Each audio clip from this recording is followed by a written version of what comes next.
Saya kira kalau teman-teman mungkin yang profesi-profesi kesehatan ini paham konsep di dalam bagaimana kita meningkatkan derajat kesehatan masyarakat, persepsinya sama di dalam tupoksi masing-masing profesi, saya kira tidak ada yang determinan sosial tadi, makanya ada sekarang sosial epidemiologi untuk dikembangkan di dalam mempengaruhi status kesehatan itu. Ada epidemiologi perilaku juga ya. Layanan dan kementerian saya ubah menjadi Kementerian Kesehatan Masyarakat. Oh, mantap. Karena itu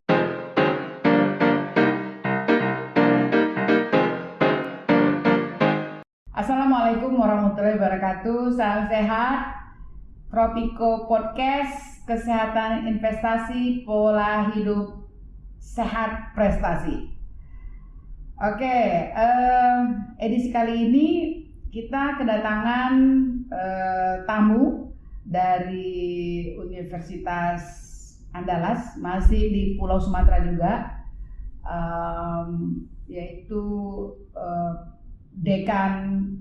Bapak Dekan langsung dengan membawa ada sekitar 25 tenaga kependidikan datang berkunjung ke FKM USU pada hari ini, yaitu Jumat tanggal 4 Agustus 2023. Jadi dalam kesempatan ini kita mengambil waktu Pak Dekan untuk bincang-bincang lah, ini sebenarnya lebih ke ngobrol-ngobrol, dan ya saya perkenalkan Dekan FKM UNAN Pak Devriman.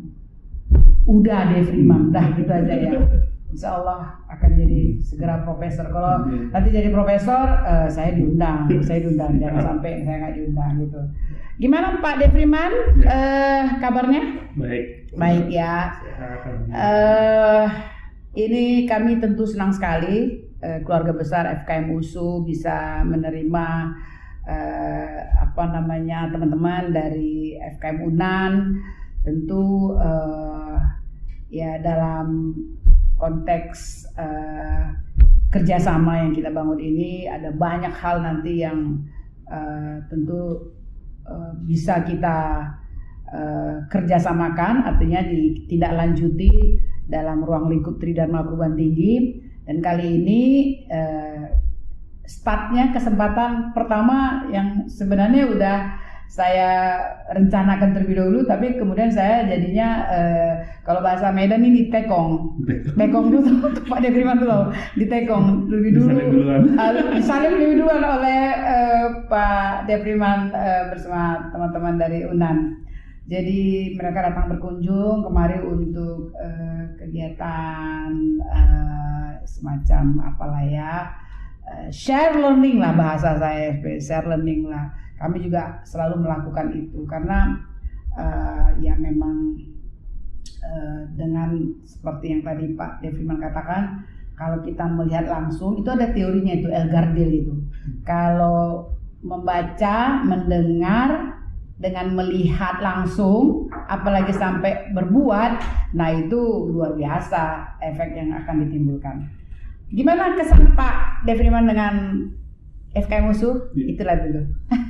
Baik ya, terima kasih. Pertama, ucapkan terima kasih kepada seluruh sivitas FKM USU, terutama Bu Dekan yang Profida telah bisa menyambut kami dan menerima untuk berbagi ini, dan tentu mungkin kesempatan perdana yang mungkin kita ya baik dari FKM USU yang ingin berkunjung ke UNAN, dan ternyata FKM UNAN yang duluan ke FKM USU. Jadi memang kenapa kita memilih FKM USU, tentu kita menyadari bahwa 5 fakultas di Indonesia sebagai pembina itu tentu bagaimanapun FKM USU lebih leading dulu, lebih tua belum tentu lebih hebat. dan tentu juga atas nama seluruh sivitas akademika FKM UNAN juga mengucapkan selamat ya buat FKM USU. Terima kasih. Alhamdulillah pada kepemimpinan Profida semuanya sudah unggul S1, S2 dan S3. Mudah-mudahan tentu kami juga banyak belajar ya dari apa yang tadi pagi kita bisa berbagi dan menerima apa informasi-informasi dan juga berdiskusi mengenai ya seluruh yang baik tata kelola maupun juga mutu pendidikan sendiri.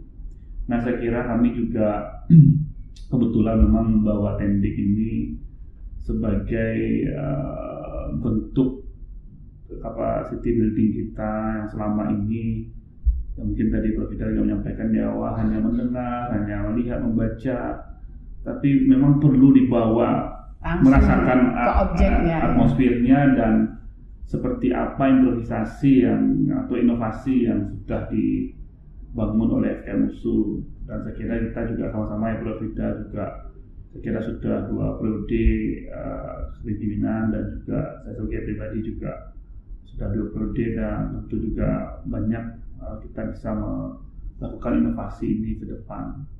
Alhamdulillah teman-teman senang sekali Prof. Ida dan melihat bagaimana paparan tadi, dan hari ini juga sambil kita podcast ini juga berkunjung melihat kadang-kadang yang kecil-kecil seperti itu kadang-kadang bermakna bagi kami untuk bisa ini bagus juga untuk ditiru dan dikembangkan gitu kan. Nah, agar memang atmosfer itu benar-benar terbangun, dan jadi memang unggul itu tidak hanya dari sisi mutu saja, tapi juga tata kelola itu menjadi penting kita bangun. Oke, terima kasih Pak Dev. Jadi memang saya jadi teringat saya sendiri membangun FKM ini, tadi saya udah jelaskan di pertemuan itu, dengan banyak mengunjungi fakultas-fakultas lain yang ada di seluruh Indonesia, tentu yang levelnya saya pikir memang pantas untuk dilihat, kemudian ditiru. Kan sekarang rumusnya itu ATM ya, amati, tiru, modifikasi ya, bukan copy paste ya, amati, tiru, modifikasi. Jadi kita modifikasi. Podcast ini sendiri Pak Dev, saya langsung waktu itu minta dibuatkan, mengingat waktu itu saya pergi ke Palembang ceritanya. Di Palembang itu kita kegiatannya adalah roadshow lah untuk program studi S3 kita. Nah, waktu itu salah satu tempat yang kita kunjungi adalah Dinas Kesehatan. Nah, Dinas Kesehatan itu ternyata dengan ruangan yang kecil saja, mereka itu ternyata sudah banyak memproduksi podcast tentang, tentu saja ruang lingkupnya menyangkut program-program kesehatan. Terus saya pikir-pikir, loh hebat betul ini gitu ya. Dan kemudian saya berpikir, loh kok kita FKM yang harusnya lebih intens mengadakan program-program Tridharma itu kan diantaranya adalah pengabdian masyarakat gitu ya. Dan pada saat itu memang eranya COVID. Jadi penggunaan sekarang ini media semacam ini, podcast itu memang jauh lebih efektif. Meskipun kalau dalam pengamatan saya, kadang-kadang podcast kita ini masih perlu banyak perjuangan ini untuk dilihat orang, karena orang mungkin lebih suka melihat podcast yang isinya cerita tentang mungkin kehidupan yang sehari-hari atau pokoknya kalau yang bersifat edukasi itu memang butuh perjuangan. Tapi menurut saya kita nggak boleh menyerah gitu ya.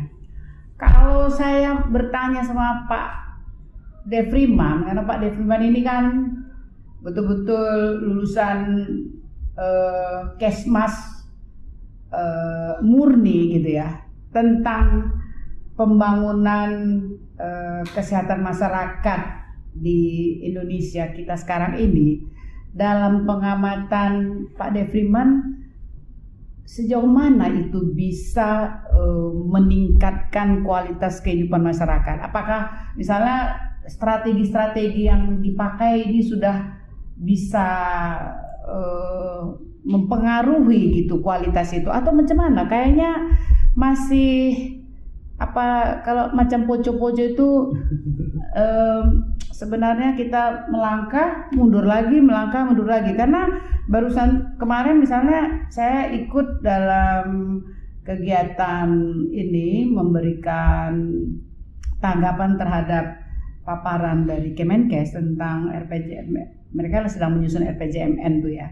Jadi kalau saya amati misalnya masalah kesehatan ibu dan anak, saya dulu tahun 2003 buat disertasi, sepertinya kalau saya lihat paparannya nggak jauh beda gitu. Jadi saya berpikir apa yang salah gitu ya, di komponen mana kita ini yang masih perlu ya, semua sih menurut saya, tapi saya ingin pandangan Pak Dev ini. Silakan Pak. Ya, terima kasih Prof. Ida. Jadi memang ya ketika kita belajar dulu ya mengenai kesehatan masyarakat itu sendiri, tentu kita bisa melihat pada saat sekarang itu yang paling sederhana aja lah, mungkin teori yang kita gunakan yang diajarkan oleh guru-guru kita terkait dengan apa yang sih mempengaruhi atau determinan status kesehatan itu sendiri. Dan kalau kita lihat dengan saat sekarang ini, ada benang merah yang kita lihat dulu bicara kita paradigma sakit, paradigma sehat, dan ternyata tantangan sekarang ini memang status atau kita ingin meningkatkan derajat kesehatan masyarakat itu ternyata tidak hanya basisnya itu, kalau dalam segitiga epidemiologi itu tidak hanya bicara agent sebagai penyebab saja. Ternyata yang lebih kompleks itu yang kita hadapi adalah determinan-determinan sosial di dalam mempengaruhi kesehatan itu sendiri. Nah kebetulan kan basic saya ini kan juga epidemiolog ya Prof. Ida, dan saya mencermati dalam sisi ilmu epidemiologi pun juga merubah transisi itu. Yang dulu orang mengatakan konsep epidemiologi itu ilmu wabah yang nyata-nyatanya artinya kan bicara penyakit seperti itu, dan ternyata itu merubah transisinya justru konteks epidemiologi yang lebih luas itu adalah public health. Artinya epidemiologi menjadi suatu yang tidak hanya sempit melihat bicara penyakit saja, tapi determinan sosial tadi, makanya ada sekarang sosial epidemiologi untuk dikembangkan di dalam mempengaruhi status kesehatan itu. Ada epidemiologi perilaku juga ya. Layanan dan itu. Dan ya saya kebetulan saya termasuk aktif mengikuti ini. Waktu itu saya ingat betul ketika saya 2018 ke Alaska mengikuti World Congress Epidemiologi dalam bayan, padahal tematiknya itu adalah bicara perubahan iklim. Dan ternyata yang hadir di situ profesor yang bicara sosial epidemiologi. Jadi bagaimana kemiskinan bisa mempengaruhi kesehatan, kejahatan. Jadi konteksnya sudah bukan agent penyakit yang kita pelajari hanya bicara wabah saja, dan ternyata kan energi disease sekarang, penyakit zoonosis pun juga, makanya kan ada pandemi sekarang ini juga di luar dugaan, dan memang bisa di sisi lain memang ini menjadi tantangan ke depan dengan perubahan dinamika dari alam sendiri dan juga perilaku manusia itu sendiri. Nah tentu bagi kita sebagai universitas atau institusi yang meng-create atau memproduksi sarjana kesehatan masyarakat, tentu ini lebih tantangannya akan lebih kompleks gitu. Mungkin muatan-muatan penyakit-penyakit yang berbasis artinya zoonosis dan juga determinan-determinan sosial yang faktanya kita lihat di masyarakat merupakan pengaruh yang besar terhadap status kesehatan dan kompleksnya kalau istilah web of position, jejaring penyebabnya terhadap itu, ini menjadi challenge bagi kita memproduksi lulusan itu harus mampu nanti men-solving itu.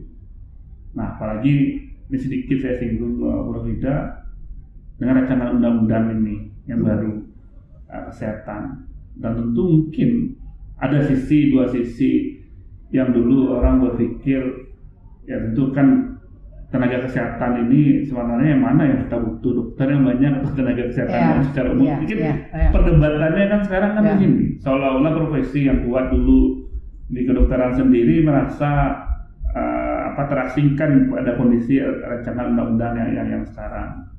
Padahal tentu kita tidak bisa sepenuhnya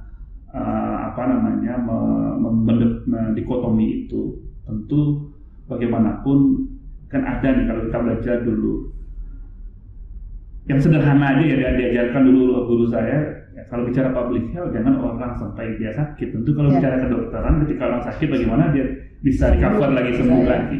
Di situ aja sudah kita bisa lihat proporsi itu. Nah sekarang bagaimana kita mengkombinasikan tugas-tugas itu dan ranah-ranah itu di dalam implementasi di dalam penanggulangan atau pencegahan penyakit itu sendiri. Nah saya kira kalau teman-teman mungkin yang profesi-profesi kesehatan ini paham konsep di dalam bagaimana kita meningkatkan derajat kesehatan masyarakat, persepsinya sama di dalam tupoksi masing-masing profesi, saya kira tidak ada yang sulit untuk kita bisa meningkatkan itu. Nah, yang paling challenge yang paling mungkin menurut Prof. Ida terlalu ambisius ya, tapi kalau ditanyakan kalau saya jadi Menteri Kesehatan, kementerian saya rubah menjadi Kementerian Kesehatan Masyarakat. Mantap. Karena itu yang saya lihat baik di Amerika pun juga di Thailand kementeriannya Kementerian Kesehatan Masyarakat, Public Health, ya. Nah, kesehatan masyarakat itu jangan konteksnya hanya bicara public health, tapi ya kesehatan masyarakat ya bicara tadi determinan tadi yang saya sampaikan di awal. Nah, kalau mau ya saya nggak tahu ke presiden ke depan kalau punya tantangan untuk itu ya rubah itu. Dan baru kita bisa bicara paradigma sehat itu benar-benar konsepnya kan sama untuk bisa kita dari sisi mana untuk bisa kita dalam implementasi dengan pengendalian penyakit maupun juga masalah-masalah atau determinan mempengaruhi satu kesehatan di masyarakat. Saya coba bicara. Pak Dev, tentang lulusan Kesmas, kita tahu kan kalau dunia kerja kan untuk menampung lulusan Kesmas ada 200-an lebih institusi pendidikan Kesmas di seluruh Indonesia. Sebenarnya kalau kita pikir-pikir, Indonesia ini dengan sebegitu banyak institusi, kemudian juga pastilah lulusannya juga setiap tahun banyak. Indonesia ini sebenarnya harusnya kualitas kesehatannya itu logikanya ya gitu, sederhana aja kita pakai ya, akan semakin baik gitu ya. Tapi ini kan belum. Nah, saya itu di satu sisi seperti ini. Yang saya mau tanyakan, dan ini mungkin nanti ada penguatan ini perlu juga buat anak didik kita, bahwa dunia kerja untuk menampung tenaga kesehatan masyarakat, kalau kita bicara di dunia pemerintahan itu kan terbatas. Pemerintahan CQ, dinas kesehatan, puskesmas misalnya begitu ya. Kalau cuma itu cita-citanya, menurut saya ya terlalu sempit gitu ya. Kalau saya suka memplesetkan SKM itu sarjana kemana-mana, karena dia bisa, ya dia dididik di sini untuk, kalau kita pakai formulasi miracle, manager, inovator, researcher, apprentice, komunitas, dan gitu ya. Artinya itu profile itu bisa digunakan dia di mana-mana aja. Bagaimana pendapat Pak Dev? Ya. Satu yang menjadi tantangan ya, saya ada sepakat melihat, Prof. Ida kan tahu bahwa dana pendidikan itu kan 15-20% ya, kalau di dalam anggaran APBN maupun juga nanti di APBD. Kesehatan berapa? 5%, berapa yang saya harusnya kalau kesehatan itu, tapi sekarang katanya udah nggak ada lagi tuh di undang-undang yang baru tuh, 10 dari APBD, 5 dari APBN. Nah, justru yang selama ini menganggap bahwa anggaplah 15% itu apakah harus di Kementerian Kesehatan. Nah, sebenarnya diambil pola kayak pendidikan itu ternyata kan tidak harus jadi kementerian sebanyak itu, tapi kan memang bisa saja di kementerian-kementerian yang lain, tapi kegiatan yang dibuat itu adalah dalam konteks pendidikan. Nah, saya berharap kesehatan juga seperti itu. Kalau kita ingin penanggulangan itu di semua lini yang kata Prof. Ida tadi, bisa nggak tenaga kesehatan anggaplah misalnya 20%, anggaplah mungkin untuk SDM atau yang lebih spesifik di kementerian, tapi ada kegiatan-kegiatan apakah promosi atau preventif yang bisa kita sisihkan sisanya itu di kementerian-kementerian yang lain. Nah, itu juga salah satu ide yang artinya kita bisa masif. Jadi jangan beban bicara kesehatan itu hanya pada Kementerian Kesehatan. Tapi memang bisa semua kementerian. Yang penting yang perlu dikawal adalah aktivitas atau kegiatan-kegiatan atau program yang merujuk ke strategi pencegahan atau pengendalian penyakit itu sendiri di dalam untuk meningkatkan derajat kesehatan masyarakat. Ya, artinya misalnya kan ada kementerian, misalnya stunting sekarang juga leading sektornya kan BKKBN. Jadi di situ ada plot untuk makanan tambahan misalnya atau tenaga kesmas termasuklah direkrut gitu ya. Kemudian di sosial, kemudian di kementerian mana lagi yang terkait gitu. Banyak kan sebenarnya, misalnya di PU mereka bangun sarpras untuk MCK.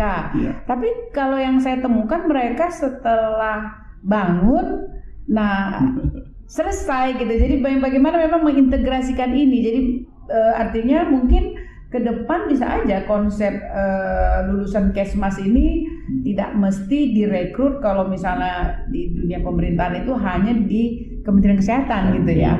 Ya sama-sama mungkin kita nanti berdoa dan itu bisa terjadi gitu. Jadi dia menjadi mainstream ya. Bisa masuk tadi kemana-mana dia. Ya karena memang soal kesehatan masyarakat dengan upaya promotif preventif itu kan dia tidak memandang manusianya di mana, semua membutuhkan itu gitu ya. Setuju kan Pak Dep ya? Oke lah. Baiklah, saya pikir bincang-bincangnya nggak usah terlalu lama, nanti bosan. Yang jelas kita FKM USU sangat senang kedatangan dari Pak Dep dari FKM UNAN. Ya mudah-mudahan betah di Medan Pak Dep, dan ini bukan kemudian menjadi kunjungan yang pertama gitu ya, tapi kunjungan ya mungkin ada kata-kata motivasi untuk mahasiswa kami Pak Dep. Ya, saya kira untuk mahasiswa bersyukur ya kalian artinya bagian dari FKM USU. FKM USU merupakan universitas pembina dan unggul untuk di wilayah barat, dari S1, S2, S3, dan kami juga bangga juga bisa nanti kami ikuti FKM USU untuk bisa juga unggul semuanya untuk di wilayah Sumatera atau wilayah barat khususnya.